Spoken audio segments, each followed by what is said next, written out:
கிறிஸ்துவில் அன்பானவர்களே, இயேசு கிறிஸ்துவின் நாமத்திலே உங்களை வாழ்த்துகிறேன்.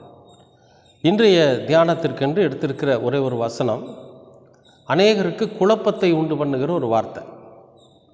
எதுக்கு இப்படி ஒரு வார்த்தை இதில் எழுதப்பட்டிருக்கிறது, இதுக்கு என்ன அர்த்தம் அப்படின்னு ஒவ்வொருத்தரும் ஒவ்வொரு விதமான அர்த்தங்களை சொல்லுவாங்க. ஆனால் அதற்கு தீர்வு என்பது சரியானதாக இருக்கிறதா என்பதா அப்படின்னு பார்த்தா நமக்கு குழப்பமாகவே இருக்குது. அப்படி ஒரு வார்த்தையைத்தான் நான் இன்றைக்கு உங்களோடு பகிர்ந்து கொள்கிறேன். என்னென்னா, சங்கீதம் 137 9வது வசனம், உன் குழந்தைகளை பிடித்து கல்லின் மீது மோதி அடிக்கிறவன் பாக்கியவான். உன் குழந்தை பிடித்து கல்லின் மீது மோதி அடிக்கிறவன் பாக்கியவான். அதுக்கு மேல் வசனம் சொல்கிறாரு, பாபிலோன் குமாரத்தியே, பாழாய் போகிறவளே, நீ எங்களுக்கு செய்தபடி உனக்கு பதில் செய்கிறவன் பாக்கியவான். அதாவது இதெல்லாம் படித்து பார்க்குறப்ப நமக்கு என்ன சொல்லுது அப்படின்னா, ஒரு அழிவை உண்டாக்குகிறவன் பாக்கியவான் அப்படிங்கிறார். அப்போ துன்மார்க்கத்தனமான காரியத்தை செய்கிற இந்த பாபிலோன் குமாரத்தி கர்த்தரோட பிள்ளைகளுக்கு விரோதமாக எழும்பி அவள் என்ன பண்ணுறான்னு கேட்டிங்கன்னா, கடவுளுக்கு விரோதமாகவும் கர்த்தரோட பிள்ளைகளுக்கு விரோதமாகவும் அவள் செய்கிறதுனால அதே மாதிரி அவளுக்கு பதில் செய்கிறவன் யாரோ அவன் பாக்கியவான் அப்படின்னு சொல்கிறார். அதுக்கு அடுத்து தான் இந்த வார்த்தை சொல்கிறாரு, உன் குழந்தைகளை பிடித்து கல்லின் மேல் மோதி அடிக்கிறவன் பாக்கியவான். யாரோட குழந்தைன்னா, நம்முடைய குழந்தைகளை அல்ல, பாபிலோன் குமாரத்தியினோட குழந்தைகளை பிடித்து கல்லின் மீது மோதி அடிக்கிறவன் பாக்கியவான். அப்போ வம்சங்களே இல்லாமல் பண்ணணும்.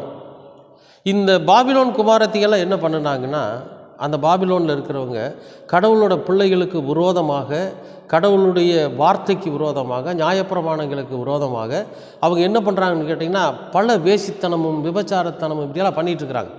அது மட்டும் இல்லை, கடவுளோட பிள்ளைகளுக்கு பயங்கரமான ஒரு இடரலை அவர்கள் உண்டு பண்ணி கொண்டு இருக்கிறார்கள். அப்படி செஞ்சதுனால உங்களுக்கும் அதுக்கு பதில் யார் செய்கிறாங்களோ அவங்க பாக்கியவானாக இருப்பாங்க.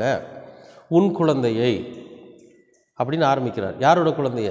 அந்த பாபிலோன் குமாரத்தியினோட குழந்தைகளை பிடித்து கல்லின் மீது மோதி அடிக்கிறவன் பாக்கியவான். ஏன்னா அந்த குழந்தைகள் வளர்ந்து அவங்கள மாதிரியே, பாபிலோன் குமாரத்திய மாதிரியே வளர்ந்து அதுவும் துன்மார்க்கத்தனமான காரியத்தை செய்து, அதுவும் இஸ்ராயேலின் மக்களுக்கு விரோதமாக, கடவுளுடைய பிள்ளைகளுக்கு விரோதமான காரியங்களை அதுவும் செஞ்சு பின்னாட்களில் மிகப்பெரிய கொடுமைக்காரர்களாக, கொடுமைக்காரிகளாக அவங்க வளராமல் இருக்கிறதுக்கு பதில்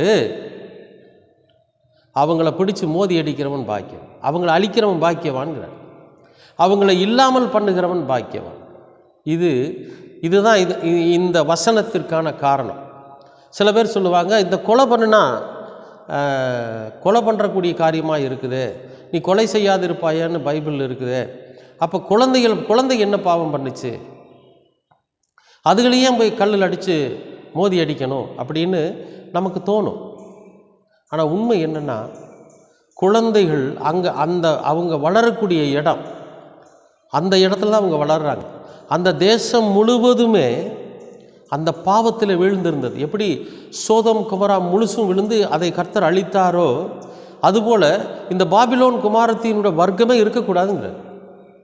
அந்த வம்சத்தில் யாருமே இருக்க வேண்டாம். ஒருவேளை குழந்தை இருந்தாங்கன்னா அவங்கள மோதி அடிச்சிருங்க அப்படிங்கிறார். கல் மேலே ஓங்கி மோதி அடிங்க, அவங்க இல்லாமல் போகட்டும் அப்படிங்கிறார்.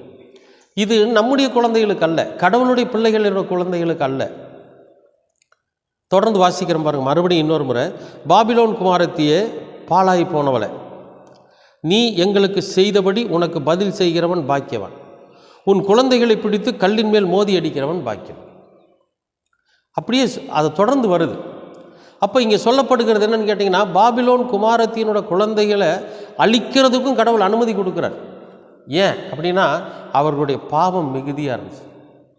அன்பானவர்களை, இன்றைக்கு நாமும் கூட பாபிலோன் குமாரத்திகளைப் போல அக்கிரமத்தினாலும் அநியாயத்தினாலும் அகம்பாவத்தினாலும் அழிந்து போய் கடவுளுக்கு விரோதமான காரியத்தை செய்வோமேயானால் நம்முடைய குழந்தைகளையும் கர்த்தர் அழிப்பதற்கு தயங்க மாட்டார். நாம் மனம் திரும்பணும். தொடர்ந்து நம்ம அக்கிரமம் அநியாயம் செஞ்சுக்கிட்டே இருந்தால் நம்மக்கிட்ட வளரக்கூடிய நம்முடைய குழந்தையும் அதே மாதிரி தான் வளரும். அதுவும் கடவுளுக்கு விரோதமான காரியத்தை தான் செய்யும். அதுவும் துன்மார்க்கமான காரியத்தை தான் செய்யும். அவங்க அப்பனை தப்பாமல் பிறந்திருக்கிறான் பார், அவங்க அப்பா 8 அடி பாஞ்சான், இவன் 16 அடி பாயிறான் பார் அப்படின்னு அந்த துன்மார்க்கமான காரியத்தை அவங்க செய்வாங்க. அதனால தான் சங்கீதக்காரன் ஒரு இடத்துல எழுதுகிறாரு, இன்னும் சற்று நேரம்தான், கொஞ்ச நேரம்தான், உற்றி நோக்கினால் துன்மார்க்கனுடைய ஸ்தானத்தையே காணும், அவனோட வகைராவில் யாருமே இல்லை, எல்லாம் அழிஞ்சு போயிட்டாங்க பார். அன்பானவர்களே, அப்போ இந்த பாபிலோன் குமாரத்தியை என்னென்ன பண்ணினாங்க, அவர்களுடைய செயல்கள் எப்படி இருந்தது, கடவுளுக்கு விரோதமாக அவங்க எதை செஞ்சாங்க அப்படின்னு நீங்கள் வேதத்தில் வாசித்து பார்த்தீங்கன்னா ரொம்ப கொடுமையாக இருக்கும். அதனால தான் சங்கீதக்காரன் அழகாக இப்படி ஒரு வார்த்தை எழுதுகிறார், நீ எங்களுக்கு செஞ்ச பாரு, அதுக்கு பதில் உனக்கு ஒருத்தர் செஞ்சானா, நான் செய்யலை, செய்கிறதுக்கு ஒருத்தர் வருவான், அதை செய்கிறவங்க ஒருத்தர் இருப்பாங்க, அவங்க பாக்கியவான்களாக இருப்பாங்க.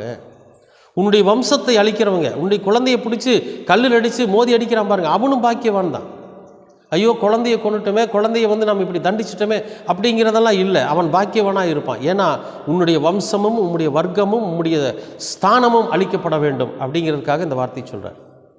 அன்பானவர்களே, தயவு செஞ்சு வேதத்தை ஆழ்ந்து வாசிங்க.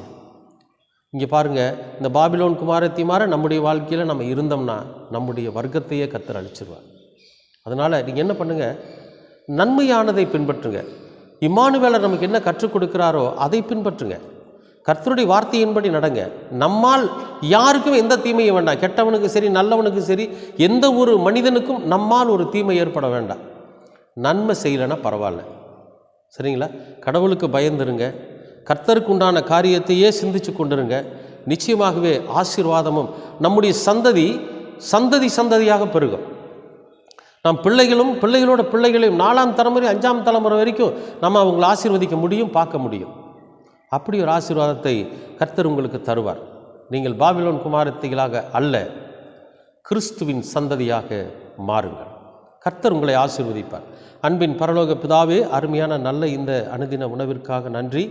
இந்த தியானத்திற்கென்று இந்த வார்த்தையை கொடுத்ததற்காகவும் நன்றி. அதற்கான அர்த்தத்தை எங்களுக்கு விளங்கும்படியாக செய்ததற்காகவும் நன்றி. குறைகள் இருக்குமானால், தவறு இருக்குமானால் கர்த்தர் தயவாய் மன்னியும். இந்த இம்மானுவேலுடைய வார்த்தை எங்களை பலப்படுத்தட்டும். இயேசு கிறிஸ்துவின் வழியாக கேட்கிறோம் நல்ல பிதாவே. ஆமேன், ஆமேன், ஆமேன்.